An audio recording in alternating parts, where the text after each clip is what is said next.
Not yet. Well, you know what? It's 2:59, according to That clock looks like 3 o'clock. BlackBerry time, but we go by legitimate time, not the city clock. I don't care if I'm on the speaker. I'm going by BlackBerry. See, right now, it's 2:59. You got 2:59? No, I was 1,500.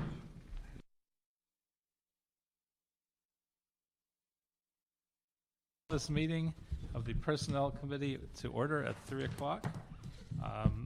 Mr. Zion and myself are present. And Where's the other person? I think, Who's the other person? I don't know, but not. I think our other person is still recuperating. Oh, okay. I know we've changed committees. We wish him well, but I think this is the last meeting of the committee as it was previously configured. So, I did call to wish him well. and we will.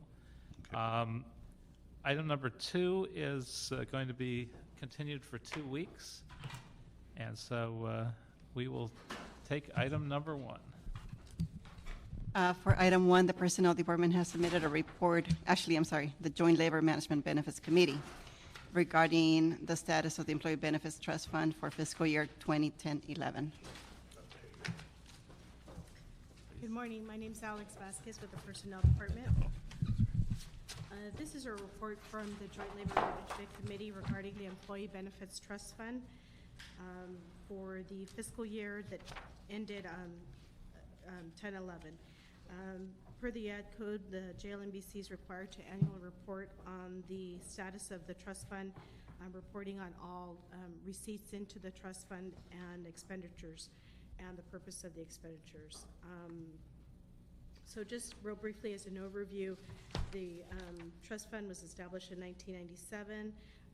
The trust fund is used basically as a pass-through. It's used to collect and retain city and participant contributions for payment of the civilian modified flex plan, which consists of the health, dental, life insurance, disability coverage for civilian employees. And out of that trust fund, premium payments are made. Also, payments to the cash in lieu program are made, and as well as administrative and operating costs, such as staffing or consulting costs or contracts. At the end of the fiscal year, the trust account had a balance of approximately $8.1 million. And we continue to monitor the trust account, and we'll report on it again at the end of this fiscal year.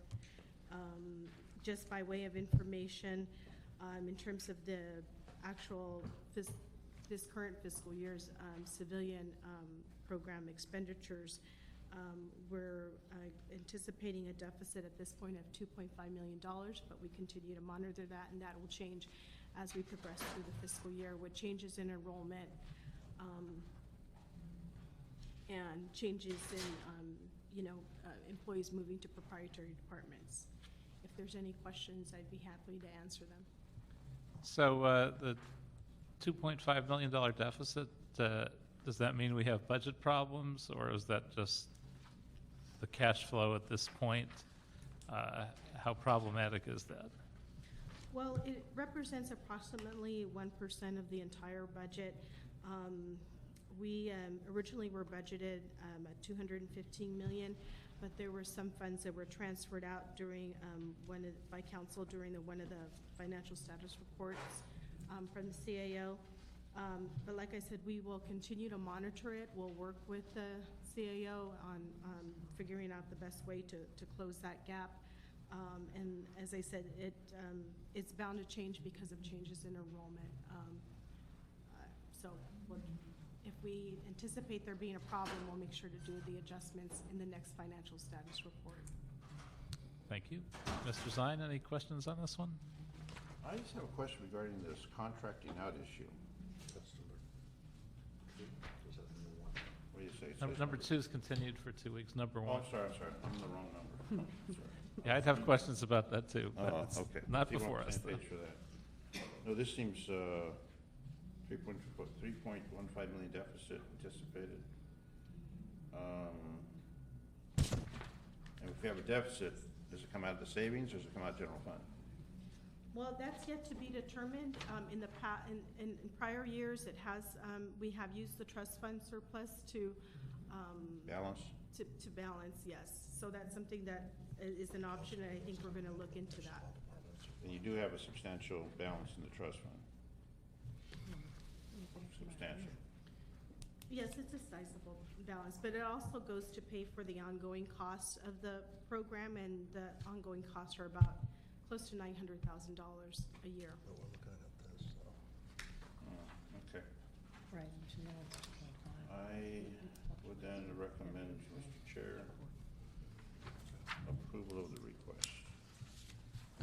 So I guess technically, the motion is to receive and file this report. So Mr. Zine moves, and that passes without objection.